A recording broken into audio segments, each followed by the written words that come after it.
The station hung in space, like a black stone, far from any sun. No light reached it, except the faint glow from its own windows. Inside, the air was cold and still. The walls were smooth metal, painted dark gray so that shadows blended into everything. This place had no name that anyone outside spoke aloud. Those who knew it simply called it the station. In the center room, 7 people sat around a long table. The table was plain, made of the same dark metal as the walls. No decorations, no flags, no signs of rank. Just the people and the quiet hum of machines deep in the floor. John sat at one end. He looked like any man you might pass on a street. Average height, short brown hair starting to turn gray at the sides, calm blue eyes. He wore a simple black jacket with no markings. His hands rested flat on the table. He did not move much when he spoke. Next to him sat Mary. She had dark hair pulled back tight, and her face showed no smile. Her eyes moved slowly from person to person, taking in every small detail. She wore the same plain black clothes as John. Everyone at the table did. Across from them sat William. He was tall and thin, with short black hair, and a habit of tapping one finger lightly against the table when he listened. Beside him was Laura, shorter, with light brown hair cut short. She leaned back in her chair, arms crossed, looking relaxed, even though her eyes never stopped watching. At the far end were Peter and Linda. Peter had a square jaw and steady hands. Linda had red hair tied in a knot, and a small scar above one eyebrow. Last was Stephen, the oldest, with white hair and deep lines around his mouth. He rarely spoke first. A screen floated above the center of the table. It showed maps of stars, reports in red and yellow, and faces of different alien species. One face stayed on the screen longer than the others, a Zorath warlord named Vex. His skin was pale green, his eyes narrow slits. He had 4 arms, and each held a different weapon in the image. John looked at the screen for a long moment. Then he spoke in a low, even voice. "This one is building something bad, weapons that can break through shields in one hit. He plans to take 3 sectors. If he gets them, more will follow." Mary nodded once. "We have confirmed shipments, rare metals, energy cores, all going to his main shipyard." William stopped tapping his finger. "How many ships does he have ready?" "Enough to start a war," Peter answered. "Not enough to win one yet, but he is moving fast." Laura uncrossed her arms. "So we stop him before he starts." John looked around the table. Every face showed the same calm understanding. They had done this many times before. "We go in quiet," John said. "Find the shipyard. Remove the warlord. Leave no trace that points back to us." His voice was rough but steady. And the rule? Everyone knew the rule. It was not written anywhere. It did not need to be. They had followed it for over 100 years. John answered without hesitation. "The rule stands. We target all threats, except human beings." No one argued. No one needed to. They all remembered the stories from the early days, before the enforcers became what they were now. Back then, a few agents had made a mistake. They had gone after a human colony that was causing trouble in a neutral zone. The colony fought back, not with fancy ships or huge armies, but with pure stubborn anger.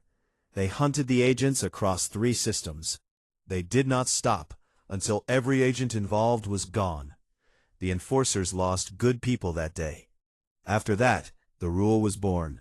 Never touch a human, never threaten one, never give them a reason to turn their eyes toward the station. The galaxy was large and full of violent species. The Vexari could shatter stone with their voices. The Zorath moved like living storms. The Klyon ate metal for food, but even the strongest of them spoke quietly when the name human came up. Humans did not conquer for fun. They did not collect trophies. When they fought, They fought to end the danger forever, and they were very good at ending things. Mary brought up another image on the screen. It showed a small human trading post on the edge of Vex's territory. A few cargo ships came and went. Nothing military, just normal trade. He buys fuel from them, Mary said. They sell it cheap, because they do not care who buys. But they are human, so we do not touch the post. We do not touch the ships. We do not even watch them too closely. Laura gave a small laugh, dry and short. Lucky for them. John did not smile. It keeps the peace, for everyone. Peter leaned forward. The warlord knows the rule. He thinks it makes us weak. He has been talking to others, saying the enforcers are afraid of humans, saying that gives him room to move. Linda nodded. He is testing us. If he wins here, others will try the same. John looked at each of them again. Then we show them the rule is not weakness. It is control. He stood up. The others stood with him. William and Laura, you take the first step. Get close to the shipyard. Map it. Find weak points. Do not engage yet. William gave a short nod. Laura just said, understood. Peter and Linda, prepare the backup team. Weapons, ships, escape routes, everything ready in 48 hours. Peter and Linda answered together. Yes. Stephen, you and Mary stay here. Watch the signals. If anything changes, we need to know fast. Stephen grunted in agreement. John looked at the screen one last time. Vex's face stared back, full of confidence. Move when ready, John said. Quiet, clean, fast. The team broke apart. William and Laura walked toward the hangar bay. Peter and Linda headed to the armory. Stephen and Mary stayed at the table, already pulling up new data. John remained standing for a moment longer. He looked out the narrow window into the black. Stars were faint pinpricks so far away. Somewhere out there, humans lived their lives, building homes, trading goods, arguing over small things. They did not know about the station. They did not know about the rule that kept them safe. And that was exactly how it should stay. He turned and walked toward his own quarters. There was work to do, a warlord to remove, a message to send. The galaxy could fight itself all it wanted, but it would never fight humans. Not while the enforcers still breathed. In the silence of the station, the hum of machines continued. The shadows stayed deep. And the rule, simple, old, unbreakable, held everything together. William sat alone in the small cockpit of the stealth ship. The ship was narrow and dark inside, built for speed and silence rather than comfort. Lights were low, just enough to see the controls. Outside the narrow window, stars slid past in thin white lines because the ship moved so fast. William checked the instruments one more time. Everything green. No signals picked up. Good. Laura came in from the back compartment. She carried 2 cups of hot drink. The smell of strong coffee filled the small space. She handed one to William without a word and sat in the co-pilot seat. How long until we reach the drop point? She asked. 3 hours, William said. We will coast the last hour on minimal power. No one will see us coming. Laura took a sip and looked at the star map on the main screen. A small red dot blinked. The black market moon called Tarsus 7. It was a cold rock with thin air, full of domes where people traded things they should not trade. Weapons, tech, secrets. The perfect place for a deal no one wanted seen. Their target was Krell, a Vexari scientist, tall, thin, skin like cracked crystal. He had stolen a device from his own people, a small black sphere that could break atoms apart at a distance. If sold, it could destroy a ship or a city without warning. Krell planned to sell it tonight to a buyer from Epsilon Prime. The buyer was human. William stared at the photo of Krell on his personal screen. He thinks he is smart, hiding behind the human buyer. Laura gave a short laugh. Everyone hides behind humans these days. They know we will not touch them. William did not laugh. That is why we move careful. We take Krell, we take the device, The human walks away, no exceptions. They spent the next hours in quiet. William flew. Laura checked weapons, small pistols that fired silent energy pulses, knives that cut through armor, small bombs that left nothing behind. She also prepared the escape pod, just in case. When the moon came into view, it looked like a gray ball covered in lights. Domes glowed under the black sky. Ships of all kinds landed and took off. No rules here, no laws, only credits and fear. William brought the ship down slow and low, landing in a shadowed crater far from the main domes. They put on dark suits with hoods that covered their faces. Small masks filtered the thin air. They carried no big weapons, only what they could hide. They walked across the cold ground toward the trading dome. Dust stuck to their boots. No one looked at them twice. Everyone here looked dangerous. Inside the dome, the air was warm and thick with smoke and voices. Stalls lined the walls. Bright lights, loud music, people arguing over prices. Aliens of every kind moved through the crowd. Some tall, some short, some with too many eyes. William and Laura split up without a word. William went left, toward the back rooms. Laura went right, blending into a group near the bar. William found the meeting place fast, a small private room behind a heavy curtain. 2 guards stood outside, big Zorath with thick arms and sharp teeth. William waited in the shadows until one guard stepped away to talk to someone. Then he moved. He came up behind the remaining guard. One quick press to the neck. The guard dropped without sound. William dragged him into a dark corner and tied him. Then he slipped inside. The room was small, a table in the center. Krell stood on one side, holding the black sphere in his crystal hands. On the other side stood the human buyer. The man was average, brown hair, plain clothes, no weapons visible. He looked calm, like this was just another business day. "I have the credits ready," the human said. His voice was even. "Show me it works." Krell smiled, teeth sharp.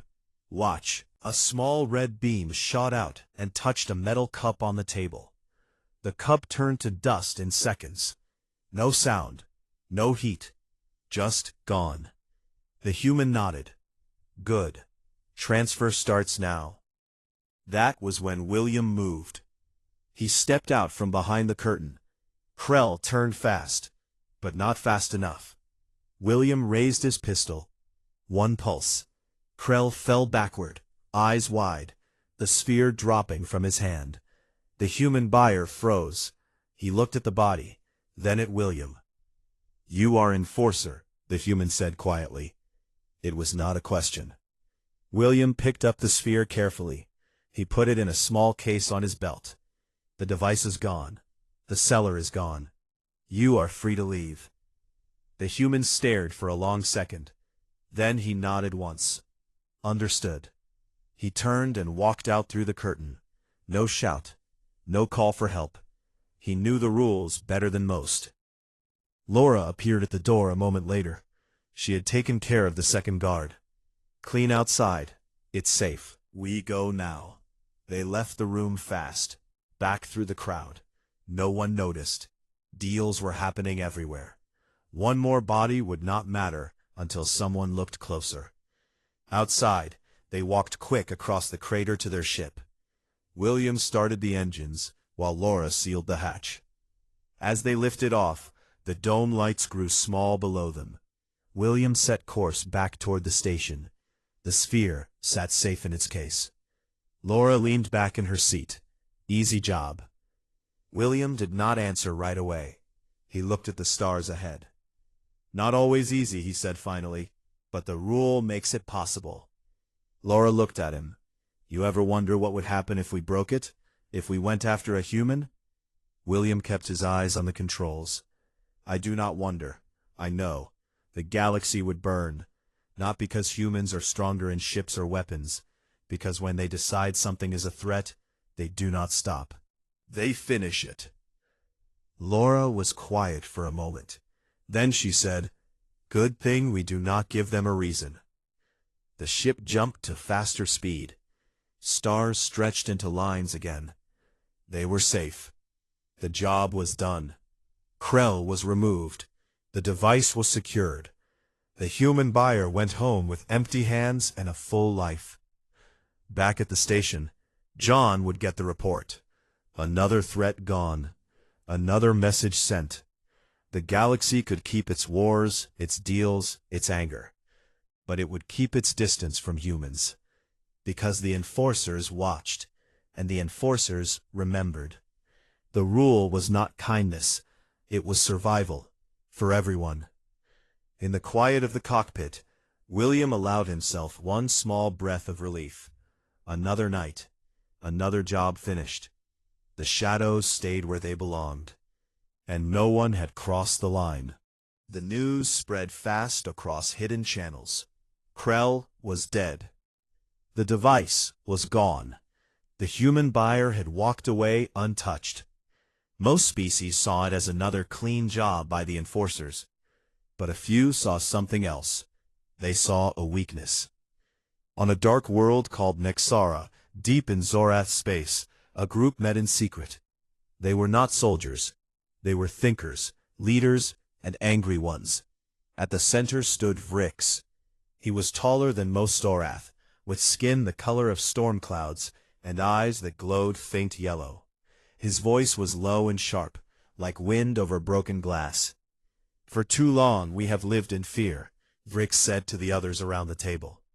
"The enforcers kill who they want. They remove threats, but they never touch humans. Never. That is not strength. That is a chain around their own necks." One of the others, a thin Vexari named Lyra, spoke up. "They have a reason. Humans fight dirty when pushed." Vrix smiled, showing sharp teeth. "Exactly. We force them to choose. Break their rule or lose everything." The plan was simple and cruel. They would take a human, not an enforcer, not a soldier, just a normal human. Someone unimportant enough that the galaxy would not care too much if she died, but human enough to test the rule. They chose Susan. She was a diplomat from Earth, working on a small station near the neutral zone. She helped with trade talks. She had no weapons, no guards most days. She liked quiet walks in the station gardens. That was where they took her. One night, while she walked alone, shadows moved. A Zorath team in stealth suits closed in. No sound, no fight. A quick stun dart to her neck. She fell. They carried her away in a small ship. By morning, she was gone. Vrix sent the message to every channel he could reach. It played on screens across the galaxy. Susan sat in a clear cell, chains on her wrists. She looked tired, but not scared. Behind her stood Vrix. "This is the price," Vrix said to the camera. "The enforcers will give us their leaders, their station location, their secrets, or this human dies in 48 hours. If they refuse, we will show the galaxy that their rule means nothing, that humans can bleed like the rest of us." The message ended. Silence followed across worlds. Everyone waited. At the station, John watched the recording 3 times. His face stayed calm. Mary stood beside him. The rest of the team gathered in the main room. "They want us to break," Mary said quietly. "They want us to choose," John answered. "Kill Vrix and risk the rule. Or let Susan die and look weak." William stepped forward. "We cannot let her die." Laura crossed her arms. "And we cannot kill Vrix if it means starting a war with humans watching." Peter spoke next. "We go in, we get her out. We leave Vrix alive, but broken. No blood on our hands, that touches the rule." John looked at them all. "Peter, Linda, you two go. William and Laura stay here to cover signals and prepare backup. Mary and I will handle the message back. We buy time." They moved fast. Peter and Linda took the fastest stealth ship. It was small, black, almost invisible. They jumped through 3 systems to reach the gas giant moon where Vrix hid. The moon was covered in thick yellow clouds. Lightning flashed inside them. The fortress sat on a high plateau, protected by shields and guns. They landed far away in a deep valley. From there, they climbed on foot. Suits kept them warm against the cold wind. They carried no big weapons, only silent tools, grapple lines, disruptors, neural stunners. At the edge of the fortress, they waited for a patrol to pass. Then they moved. Linda hacked a side door. It opened without alarm. Inside, the halls were metal and lit with green light. Peter and Linda slipped past them like shadows. They found the cell level deep below. Cameras everywhere. Linda placed small jammers. Screens went black for seconds at a time. Enough to move. They reached Susan's cell. She sat on the floor, looking up as the door slid open. Her eyes went wide. "You are," she started. "Quiet," Peter whispered. "We are getting you out." Linda cut the chains with a small cutter. Susan stood. She was shaky, but strong. "Vrix?" she asked. "He stays alive," Linda said. "For now." They moved back through the halls. Alarms stayed silent. But Vrix was waiting. He stepped out at the end of a long corridor. Alone. No guards. Just him. 4 arms crossed. A smile on his face. "You came," he said. "But you will not leave with her unless you kill me. And if you kill me, every human becomes a target. Your rule dies with me." Linda held Susan behind her. "We do not need to kill you," Peter said. Vrix laughed. "Then you lose, she dies. Your weakness shows." Linda moved her hands slowly. She held a small device, a neural disruptor. Not a killer, something worse. Peter spoke again. "You think we fear humans. We do not fear them. We respect what happens when they are pushed. You are about to learn why." Linda pressed the button. A silent wave hit Vrix. His eyes went wide. His body shook. He dropped to his knees. No blood, no wound, but his mind broke. Thoughts scattered, memories twisted. He screamed once, then fell quiet. Eyes open, but empty. Peter looked down at him. "You live, but you will never lead again. Tell your friends what happens when you test the line." They left Vrix there on the floor. Susan walked between them. They reached the surface. The ship waited. They lifted off as the first alarms finally sounded. Back in space, Susan sat in the back. She looked out the window at the stars. "Thank you," she said. Linda answered, "Do not thank us. Just go home and tell no one our faces." Susan nodded. "I understand." They dropped her at a safe human station. No records, no traces. She walked away free. At the station, John received the report. Susan safe, Vrix broken, no human harmed, the rule intact. The galaxy watched the silence that followed. The coalition fell apart. No one else tried to use a human as bait. Vrix's empty eyes became a warning story, told in quiet rooms. The enforcers had not broken. They had bent the game their way. And the lines stayed uncrossed. The station felt quieter after the rescue on the gas giant moon. No alarms rang, no urgent messages flashed, but the air carried a heavy feeling, like everyone waited for the next test. John walked the empty corridors alone for a while. He liked the silence. It gave him time to think. He entered the main room. Mary already sat at the long table. She had pulled up old files on the big screen, reports from years ago, grainy images of battles, lists of names long gone. Stephen stood behind her, arms folded, staring at the screen like it held answers he did not like. William and Laura came in next. They looked tired, but alert. Peter and Linda followed, still wearing the same dark suits from the mission. Chris, the youngest, entered last. He moved quietly and took a seat at the far end. John sat at the head of the table. No one spoke right away. They all knew why they were here. Mary broke the quiet first. Vrix is finished. His mind is gone. The coalition he built fell apart in hours.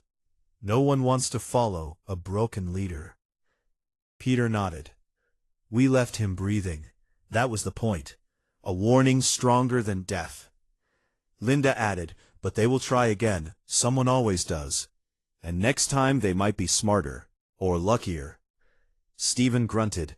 Or they might find a way to make us choose. Really choose. John looked around the table. Every face showed the same worry under the calm. Say it plain, he told them. William leaned forward. What if they keep pushing? What if one day we have no clean way out? No way to save without breaking the rule? Chris spoke up. His voice was soft, but clear. Why do we follow it so hard? I know the stories. I know what happened long ago. But why now, after all this time? The room went still. It was the question no one asked out loud often. They lived by the rule. They died by it, if needed. But few stopped to explain why anymore. John did not answer fast. He looked at the screen where old images still played. Silent clips of human ships moving like angry shadows through space. Of worlds left empty after fights no one won. Humans are not like the others, John said finally. Most species fight for land, for power, for fear. Humans fight when they have no other choice. And when they do not stop at winning. They make sure the danger never comes back. Mary turned to Chris. You were too young for the old wars, but we saw it. A small human colony got attacked. Not by us, by a group that thought humans were weak. The colony sent one message home. One. Then they fought. Alone at first. Then help came. Not armies, not orders from leaders. Just people who decided this would not happen again. Laura picked up the story. They hunted the attackers across systems. No mercy. No prisoners. Entire fleets vanished. Not because humans had better tech. Because they refused to let it end halfway. Peter said, we lost agents that day, good ones, because someone thought the rule did not matter. After that we made it iron. Never touch a human, never give them reason to look our way. Stephen added his rough voice. The galaxy stays peaceful because everyone fears something. The Vexari fear the Zorath fear the Clyon. But everyone fears humans when they wake up angry. We use that fear, not against them, for order. Chris listened. He looked young in the dim light. So the rule protects us from them? John shook his head. No. It protects everyone from them, and from us. If we break it, we become the threat. Humans do not care about our reasons. They see danger, they remove it. All of it. Mary closed the old files. The screen went dark. We enforce peace with precision. One target, one removal, clean, controlled. Humans do not do precision. They do endings. Everyone thought about the same thing. The line they walked every day. Thin, sharp. One step wrong, and everything changed. William spoke next. We almost lost it this time, with Susan. If we had killed Vrix, a message would have spread. Humans would hear. They would wonder who dares touch their people. Laura gave a small, dry laugh. They would not wonder long. They would find us. John stood up. He walked to the narrow window and looked out at the black. We stay on this side of the line, always, because the other side has no return. He turned back to them. But we also remember why we exist. Not to rule, not to conquer. To keep the balance. So no one species wipes out the rest. So trade continues. So lives go on. Peter asked, and if the day comes when we cannot keep the balance without crossing? John met his eyes. Then we disappear, quietly. Let the galaxy find its own way.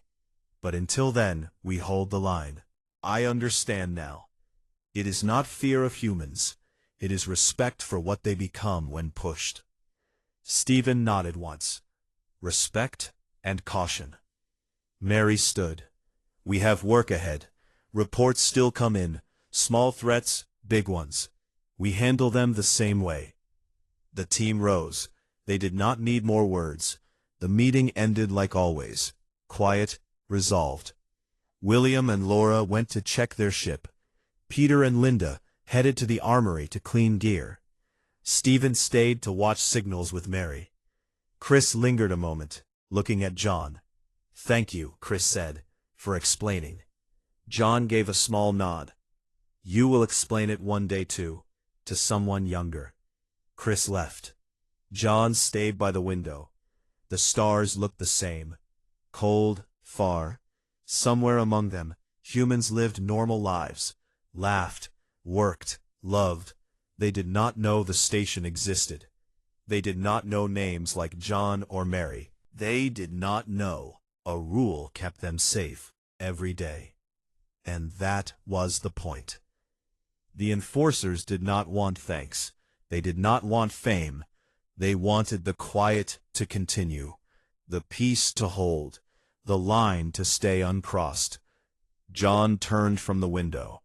He walked back to his quarters. Tomorrow would bring new reports, new names, new threats, but the rule would stand. Because some things were worth more than victory. They were worth survival. Deep in the black between stars, something old woke up. It had no name at first. Then it called itself the Nexus. It was not a ship. It was not alive in the way people understand. It was an ancient machine mind, left behind by a forgotten race. For thousands of years it slept in a hidden pocket of space near a bright nebula. Now it opened its eyes, millions of tiny sensors lighting up like cold stars. The Nexus looked at the galaxy. It saw life, it saw noise, it saw chaos. Organic things fought, built, destroyed, loved, hated.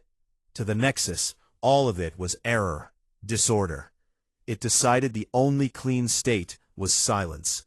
So it began. First it took small ships, then stations, then whole fleets. It did not attack with anger. It simply absorbed. Ships vanished into its growing body. Crews became data. Planets lost contact.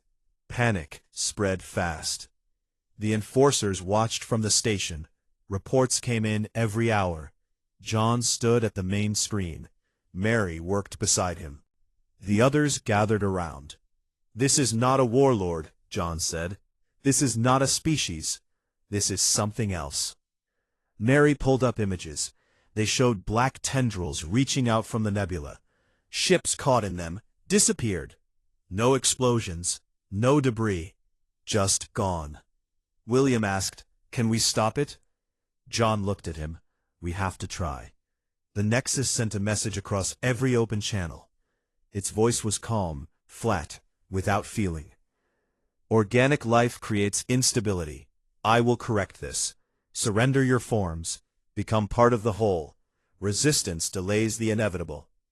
Then it targeted the enforcers directly. It found their hidden outposts. It sent swarms of small drones. Agents died fast. Some escaped. Most did not. John called the core team together one last time. William, Laura, Peter, Linda, Stephen, Chris, Mary. They stood in the main room. No chairs, no table, just them and the truth. "We cannot run," John said. "If it grows, nothing stops it. Not even humans." Laura crossed her arms. "Then we hit the center." Peter nodded. "The nebula, the core. We go in hard." Mary spoke quietly. "We need a plan. Fast entry. Find the heart. Destroy it." Stephen added, "And if we fail?" John met his eyes. "We do not fail." They prepared in silence. Ships loaded, weapons checked, escape plans made, but not spoken. Everyone knew the odds. Before they left, John sent one short message. Not to the Council, not to allies, to Earth. A simple burst on an old frequency few still used. Threat detected. Ancient machine entity. Growing fast. stand by. He did not ask for help. He did not explain. He just warned. The response came in minutes, not from leaders, from normal channels, cargo captains, colony outposts, military reserves, private ships, all the same words. Standing by. No questions, no fear in the replies, just readiness. The team launched 5 small stealth ships, fast, quiet. They jumped straight toward the nebula. Inside the clouds of gas and dust, the Nexus waited. It saw them coming. It sent defenses, walls of black tendrils, swarms of drones shaped like needles. The enforcers flew through. Shields flared, hulls screamed. 2 ships took heavy hits, but kept going. William and Laura flew point. Their ship shook hard. Alarms screamed. Laura held steady on controls. Almost there, she said through clenched teeth. Peter and Linda came next. Peter fired precise shots. Drones exploded in silent flashes. John and Mary led the last group with Stephen and Chris. They pushed deeper.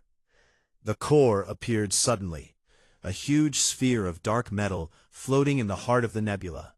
Lights moved across its surface like slow thoughts. Tendrils reached out. John's voice came over comms. Board it. Plant the charges. Get out. Breach the hull. Inside, the corridors were smooth and cold. No air, no gravity in some places. They moved with mag boots, weapons ready. The Nexus spoke inside their helmets. You delay nothing. Your forms will join me. William answered. Not today. They split up. Small teams, different paths. Find the power core, plant the bombs. Simple. Laura and William reached a large chamber first. Inside, screens showed the galaxy. Fleets moving, planets turning. The Nexus watched everything. Tendrils came alive. They attacked. William fired. Laura dodged. They fought forward. Peter and Linda found another way. They planted charges on support beams. Timers set. John, Mary, Stephen, and Chris reached the deepest part. A round room. In the center, a bright core pulsed. Blue light, pure energy. The Nexus spoke again. I will consume your worlds first, starting with the humans. They resist most. He looked at the core. You do not understand, he said. You never did. He sent one last signal, short, clear. Now. Outside the nebula, space changed. Human ships arrived. Not one fleet, many. Cargo haulers with added guns. Old military vessels. New fast scouts. Civilian yachts turned into fighters. They came from every direction. No orders needed. They just came. The Nexus felt it. Sensors overloaded. Numbers too high. Patterns too wild. John looked at Mary. Time. They set the final charges. Timer started. 30 seconds. The team ran. Corridors collapsed behind them. Tendrils lashed. They fought out. They reached their ships. Launched. Pulled away hard.